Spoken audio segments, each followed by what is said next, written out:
Benjamin Stewart didn't wait for the driver to stop the car. He shoved the door open before the wheels even finished rolling. His shoes hit the pavement hard, his breath sharp, shallow, panicked. The flashing lights of reporters were already gathering around the building, a growing storm of noise, but he didn't slow down. He pushed past them, ignoring the cameras, the questions, the desperate shouts of "Mr. Stewart! Mr. Stewart!" He didn't have time. Not now. Not after what he'd just seen. He burst into the lobby, nearly knocking down a man coming out of the elevator. His pulse hammered like a warning siren, too loud to ignore. His phone, still in his hand, kept replaying the same 5 seconds of video on the screen. Cassidy Stones standing on a stage. A microphone in her hand. A smile that didn't reach her eyes. A smile he knew better than anyone. A smile she used only when she was hurting. A smile she used the day he walked away. He didn't even remember pressing play the first time. The clip had gone viral within an hour, everyone was sharing it. Her soft voice, her calm presence, every part of her so poised. But it was the final line in the interview that shattered him. "I'm auctioning one evening with me to raise money for the Children's Center. It will be a night of conversation, art, and connection, whoever wins." And the interviewer had laughed lightly and asked, "Evening as in, a date?" Cassidy's smile tightened, but she kept it controlled. If that's what the bidder wants it to be. That was all it took. The world erupted. Men with money started lining up. Social media lost its mind. Billionaires he knew, men who would devour softness for sport, started posting winking comments like they were circling prey. And Benjamin snapped. He stormed into the elevator, punching the button for the top floor. It took everything in him not to slam his fist into the wall. 5 years. 5 years of silence, of regret, of rebuilding a life that felt like a house built on fault lines. 5 years pretending he didn't look for her in every crowd. 5 years fighting not to open old pictures at 3 a.m. And now she was letting someone buy their way into her evening? Just like that? No. He couldn't breathe. Why tonight? Why now? And why, after everything, did it still feel like losing her all over again? The elevator doors opened, and Benjamin practically ran down the hallway to his penthouse office. His assistant, Leo, stood from his desk the moment he saw him. "Sir, you saw the video?" Benjamin didn't answer. He walked straight to the computer, opened the charity website, and saw the horror for himself. Starting bid, $40,000. Current bids, already climbing. The auction, ending in less than 48 hours. The event, tomorrow night. Leo swallowed, sensing the tension in the air. "Sir, you don't have to." "I do." Benjamin's voice cracked, barely, but Leo heard it. "I have to."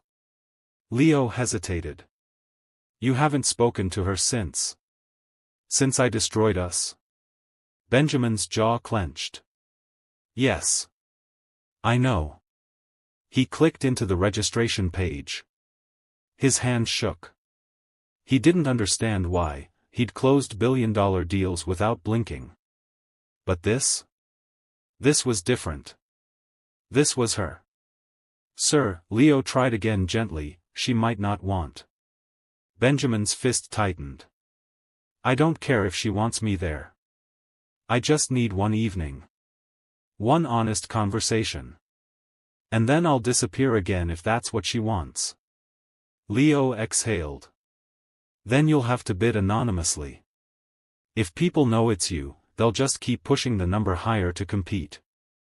Half the room hates you. The other half wants to beat you." Benjamin didn't deny it. He'd made enemies. Power did that. But none of it mattered right now. "Register me under a private account," he said quietly. Leo nodded and began typing. Benjamin stared at the screen, his thoughts spiraling back to 5 years earlier, to the night he walked away from Cassidy. The night he chose safety over love. The night he convinced himself she deserved better than being dragged into a world filled with danger, threats, and the people who wanted him ruined. He thought he was protecting her. He thought he was doing the right thing. He thought he could survive the loss. He was wrong on all three. When Leo finished the registration, Benjamin let out a shaky breath and rested both hands on the desk. When does the bidding start? It's already started. Benjamin's eyes flicked to the screen. And he froze. Current bid, $680,000. His chest tightened painfully. Men were already fighting for her. Throwing money like it meant nothing. Treating her like an event. A prize. A trophy. Not a person. Not the woman he loved. Not the woman he left because he loved her too much. Leo watched him. You know this might get ugly. Then let it get ugly. Benjamin stepped forward. I'll fight every one of them if I have to. Leo nodded slowly. Then we should prepare for tomorrow night.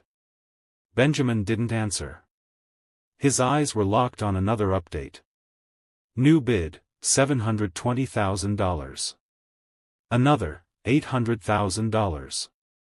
Then, $905,000. His heart hammered. $1 million wasn't far. They were auctioning away moments with her like she was something to be acquired. He felt sick. Benjamin reached for the mouse. Leo grabbed his wrist gently. Sir. Think. Benjamin stared at him, breathing hard. Leo, if you'd seen her face in that video, you would understand. Leo said nothing. Because he had seen it. And he did understand. Benjamin released a trembling breath. She looked tired. Like she's been carrying something alone for too long. Leo lowered his hand. Then win her evening. But don't destroy yourself doing it. Benjamin nodded once. The world outside his penthouse faded. All that existed was her. Her voice. Her eyes. Her pain. And the possibility, no matter how slim, of finally telling her the truth. He clicked the bidding button. The system asked for confirmation. He hovered over it, his pulse loud in his ears.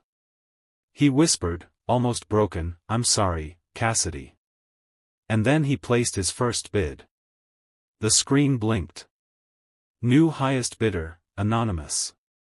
Bid, $1,200,000. Benjamin exhaled shakily. And somewhere across the city, Cassidy Stones looked at her phone. And froze. Cassidy dropped her phone on the table as if it burned her.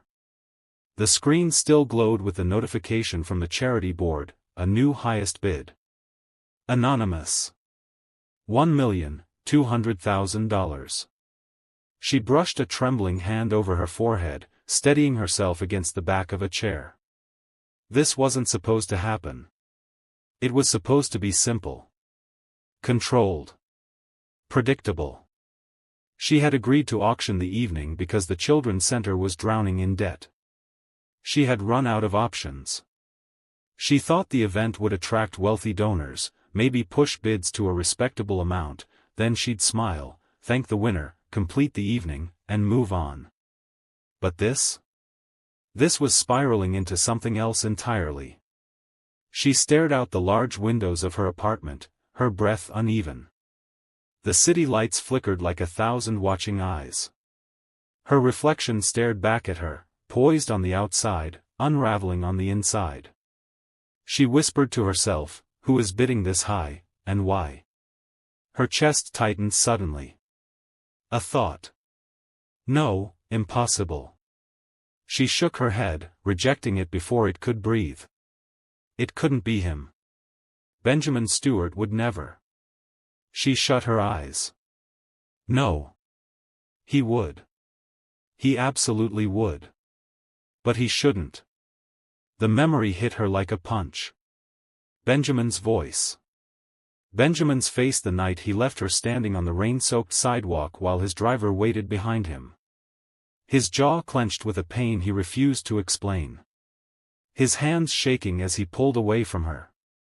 His silence as she begged him to tell her what changed. He never answered her question. He just said, "It's safer for you if I go." And he did. In the coldest way possible. Without letting her speak. Without letting her fight for them. Her eyes stung. She pushed the memory down, burying it deep under the scars it created. A knock sounded on her door, and she quickly wiped her face. "Come in." Her cousin Maya entered, carrying 2 mugs of tea and a look that meant she'd already heard. "Cass, the bidding is blowing up. It's all over the news." Cassidy groaned. "Great. The one time I want to disappear, I become a headline." Maya handed her the tea. "Are you okay?" "I'm fine." Cassidy took a sip. "It's for charity. The higher the better." "That's not what I asked." Cassidy kept staring out the window, refusing to let her face show the storm inside. Maya watched her carefully. "You're thinking about him." Cassidy's silence was answer enough. Maya sighed softly. "Cass, if it's him, what are you going to do?" Cassidy's throat tightened. "It won't be. But if it is." "Maya, I can't," Cassidy's voice cracked. She took a sharp breath. "I cannot go backward. Not after how hard I've fought to move forward." Maya placed a hand over hers. "Then don't go backward. But don't pretend seeing him won't shake you." Cassidy looked away. She already felt shaken. Across the city, Benjamin paced his office like a man trapped behind glass, every step wired with anxiety. His assistant hovered nearby, trying not to show his fear at how unhinged Benjamin looked. "You're obsessing," Leo said gently. "Maybe take a breath." "A breath?" Benjamin snapped. "Do you have any idea how long it's been since I last saw her?" 5 years, Leo. 5 years of silence. 5 years of pretending I didn't make the biggest mistake of my life.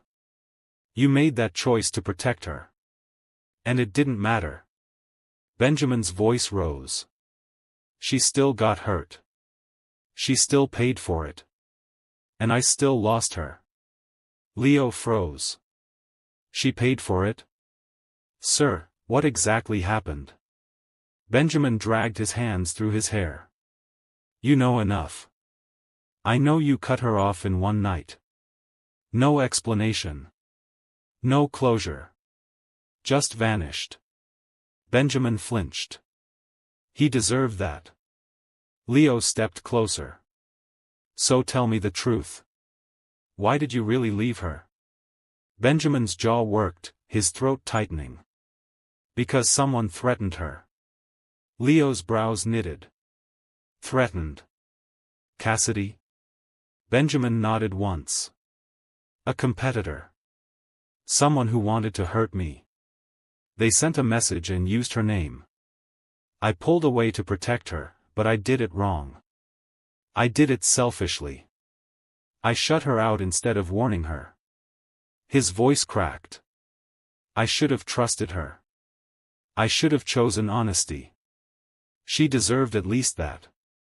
Leo exhaled, the weight of the confession grounding the room. "Does she know any of this?" Benjamin's voice softened, full of regret. "No. She just thinks I didn't love her enough to stay." Leo shook his head. "Then maybe this evening isn't your chance to win her back. Maybe it's your chance to tell her the truth." Benjamin closed his eyes. For a moment, the room felt too small, too loud, too full of ghosts. His phone buzzed. He snatched it instantly. New bid, $1,350,000. He stared at the number, heat rising behind his eyes. Someone else wanted her badly. Someone with deep pockets and deeper intentions. Benjamin swallowed hard. Leo. I can't lose this. Not this time. Leo nodded reluctantly. Then prepare for a bidding war. Benjamin placed another bid. The number jumped. Then jumped again. Whoever was competing with him was relentless. Cassidy paced her apartment as her phone kept vibrating with updates. $1.3 million. $1.4 million. $1.5 million. This wasn't normal. This wasn't charity anymore. This was a battle. The room spun slightly as realization struck her. Someone wasn't bidding for the event. Someone was bidding for her. A cold shiver ran down her spine. She whispered, barely breathing, "Benjamin, please don't do this." But deep down, in the most fragile part of her heart, she already knew he would. Benjamin didn't sleep. He tried. He lay on the couch, stared at the ceiling, closed his eyes, but every time he did, all he saw was Cassidy, her eyes the night he left her, her trembling voice asking why, the way she kept looking at the door even after he was gone. By 4 a.m., he'd given up trying. By 6 a.m., he was fully dressed, black suit, black shirt, coat thrown over his arm as if he were preparing for war. Leo watched him from the doorway. "You look like a man who hasn't blinked since yesterday." Benjamin didn't deny it. "When does the auction end?" 4 hours. Leo hesitated. "Current highest bid is $1.9 million. Benjamin inhaled sharply. "Who the hell is fighting me?" "We can't see." "Anonymous bids." Benjamin clenched his jaw. "If it's who I think it is." Leo waited. "Who?" Benjamin's silence was the answer. Leo almost asked again, but something about Benjamin's expression, the tightness of his shoulders, the way his hand flexed like he was preparing to throw a punch, made him stop. "Just don't do anything reckless," Leo said quietly. Benjamin looked at him, eyes cold and determined. "Everything about this is reckless." On the other side of the city, Cassidy sat at her vanity, staring at her reflection. She'd been invited to the children's center early to oversee final preparations, but her body refused to move. She pressed her palm over her chest, feeling the thud of her heartbeat against her ribs. It wasn't the money. It wasn't the attention. It was the feeling she couldn't shake off. The feeling that her past was sprinting toward her, unstoppable. Her phone buzzed again. New highest bid, $2 million. Cassidy's breath hitched. A chill shot down her spine. $2 million. For her. "That's it," she whispered shakily. "It has to be him." She didn't want it to be. She prayed it wasn't. But her heart knew. Maya walked into the room with a hand on her hip. "Cass, are you ready to?" "Oh. Oh no. Is that another bid?" Cassidy showed her the screen. Maya's eyes widened. "Damn. That's insane." Cassidy swallowed hard, sitting down before her legs gave out. "Maya, this is wrong." "What is?" "This whole thing." Cassidy covered her face. "I should have cancelled it the moment it started getting out of control. But it's for charity." "This is not charity." Cassidy's voice cracked. "This is a fight between men wanting to own something they can't have." Maya gently lowered Cassidy's hands from her face. "Or it's one man trying to say something he couldn't say before." Cassidy's heart twisted painfully. "I don't want him buying his way back into my life." "But maybe he's not trying to buy you," Maya said softly. "Maybe he's trying to buy time." Cassidy shook her head. "I don't know what I'd even say to him." Maya gave a small, sad smile. "I think you do." At 9:57 a.m., Benjamin stood in front of the computer, breath tight, hands fisted. Leo stood behind him as the countdown ticked toward 0. 2 minutes, 12 seconds. 1 minute, 34 seconds. 1 minute, 1 seconds. The tension in the room was suffocating. It's up to $2.3 million, Leo whispered. Benjamin didn't move. He watched the numbers climb, watched the seconds fall, felt the air thinning around him. 25 seconds. A new bid appeared. $2,350,000. The room felt like it exploded in his chest. Sir, Leo started, alarmed.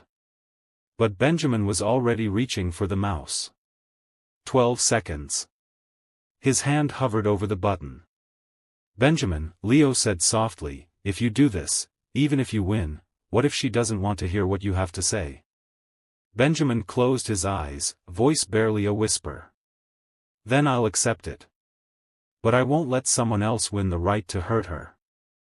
The screen flashed as he clicked. Bid confirmed, $2,400,000. 3, 2, 1. Auction closed. Highest bidder, anonymous. Amount, $2.4 million. Benjamin exhaled as if he'd been drowning for years. The war was over. But the real battle, the one he'd been running from for 5 years, was only beginning. Cassidy arrived at the Children's Center early to oversee the setup. The gala staff buzzed around her with decorations, lighting equipment, sound checks, and guest lists. She tried to focus. She tried to breathe normally. She tried to feel like herself. But everything inside her was chaos. Every footstep sounded like Benjamin's. Every door sounded like him entering. Every flicker of light reminded her of the nights they shared building dreams they never got to live. She pressed a hand to her stomach. Cass? The event coordinator approached her. You okay? I'm fine, she said automatically. But she wasn't. She was terrified. Terrified of seeing him again. Terrified of not seeing him. Terrified of what her heart might do either way. She excused herself and slipped into one of the side hallways where no one could see her. She leaned her back against the wall, trembling. She whispered to the empty corridor, "Why are you doing this, Ben?" Her voice cracked on his name. She immediately wiped her eyes. She wouldn't break down. Not here. Not today. Not when everything depended on her being strong. But strength didn't erase the truth. She couldn't forget the way he held her. She couldn't forget the way he kissed her like she was the only moment in the world he didn't want to end. She couldn't forget the night he walked away without letting her understand why. She pushed off the wall and steadied herself. You don't get to hurt me again, she whispered. You don't. But as she walked back into the gala hall, the truth lingered in her chest like a quiet, unbearable ache. She wasn't afraid he'd hurt her again. She was afraid he wouldn't. At 6 p.m., Benjamin arrived. Black suit. Black tie. Mask required by the gala theme, though he knew she'd recognize him no matter what he wore. Leo walked beside him until they reached the entrance. This is as far as I go, Leo said quietly. Good luck, sir. Benjamin nodded once, then stepped inside. The room fell into a hush. Not because they knew who he was. But because he walked like a storm in a tailored suit, rage, regret, love, and longing all wrapped into one man fighting for one last chance. Cassidy was across the room. The moment she sensed him, her head turned. Their eyes locked. And everything, 5 years of silence, pain, fear, and longing, came crashing into the space between them like a tidal wave. Cassidy's breath left her. Benjamin's chest tightened so sharply he almost staggered. Neither of them moved. Neither of them breathed. Neither of them looked away. And the night began. Benjamin didn't know how long he knelt there, minutes, maybe seconds, but when he finally rose, something inside him had settled. Not peace. Not forgiveness. But conviction. A certainty that tonight had already changed the direction of his life, and no amount of money, influence, or planning could pull it back. He walked toward the glass doors, where the cool night breeze slipped into the ballroom. Behind him, the remaining guests pretended not to watch, but they did, every eye waiting to see what the billionaire would do next. Cassidy stood by the fountain outside, her back turned to him, arms wrapped around herself. The lights made the water glow a soft gold around her, like she was standing at the center of the world he'd lost. Benjamin approached slowly, afraid any sudden movement might shatter her resolve to stay. She didn't turn. She didn't speak. She simply breathed, steady and quiet. "You always chased the things you could never keep," she murmured when he stopped behind her. He swallowed hard. "I didn't come out here to chase you." "No?" She turned, eyes red but steady. "Then why spend millions on one night you wasted years taking for granted?" He didn't defend himself. Didn't retreat. Didn't reach for her. "I spent it," he said quietly, "because every man in that room wanted you. And I needed you to know I was still willing to fight for you, even if I didn't deserve a single minute." Cassidy shook her head, biting back a sound that wasn't quite a laugh. "You think money is the language I speak, Benjamin?" "No," he said. "But it's the only language I ever learned to communicate regret. And tonight I realize that regret means nothing unless I face you with the truth." She lifted her eyes. "Then say the truth." He stepped closer, not touching her, not crowding her, just close enough for her to feel the gravity of him. "The truth," he breathed, "is that letting you go wasn't a mistake. It was a tragedy." Her breath hitched. "For years," he went on, "I convinced myself you were better off. You deserved someone simple. Someone who didn't have shareholders and board meetings and scandal-laced headlines. Someone whose life didn't swallow him whole." His voice dropped to a raw whisper. "But it wasn't noble. It was fear. I was terrified that loving you would expose me as a man who didn't deserve everything he had." Cassidy blinked quickly, struggling to hold her composure. "Benjamin." He lifted a hand, stopping the apology forming in her throat, not with touch, but with presence. "Don't tell me it's too late," he said softly. "I already know that. But you asked for truth. And the truth is, I've spent every day since losing you trying to fill a space only you ever fit." The words settled between them like something sacred and heavy. Cassidy looked away, toward the water, then back up at him with a quiet ache in her chest. "I didn't come here tonight to hurt you," she said. "Or to make a spectacle. I came because I needed closure." He nodded once. "Then let me give you that." "No," she whispered. "Closure doesn't come from you. It comes from me choosing not to break when I look at you." The honesty struck harder than any accusation. She stepped closer, not closing the space between them, but acknowledging it. "You loved me," she said. "I know that. But you loved the world more. And I'm not angry anymore. I'm only relieved." He stiffened. "Relieved? Because now I know that loving someone isn't enough if you're not willing to show up for them. You showed up tonight, Benjamin. But you didn't show up when it mattered." He didn't argue. Couldn't. Because that was the one truth he could never rewrite. She exhaled, slow and trembling. "But I will always be grateful for what we had." Benjamin closed his eyes, pain flickering across his expression like lightning behind clouds. "And his voice cracked. "I will spend the rest of my life wishing I had been the man who deserved you." A tear slipped down her cheek. She wiped it gently. There were no fireworks. No desperate embraces. No final kiss. Just two people facing the truth of their love, one that had lasted, even when their relationship hadn't. Cassidy took a small step back, her decision sealed. "I'm walking away now," she whispered. "Not from love. But from what loving you used to cost me." And before his heart could form another plea, she turned and walked down the cobblestone path that led toward the gates. Benjamin didn't follow.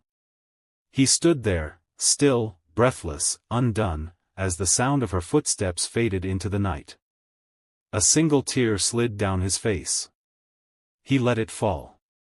Then he whispered into the darkness. "I'll always love you, Cassidy Stones. Even if loving you is something I do alone." His chest tightened as the wind carried her name away. He turned back toward the silent ballroom, his world feeling both heavier and lighter at once. The guests parted as he walked through, each face filled with sympathy or curiosity, but he didn't see them. His eyes were distant, his mind replaying the moment she turned away, the moment he finally understood that losing her wasn't the end of his life, only the beginning of learning how to live differently. He picked up his jacket from a chair, slung it over his shoulder, and left the building quietly. The night had never felt so still. His driver opened the door, but he paused before entering. "Take the long way home," he murmured.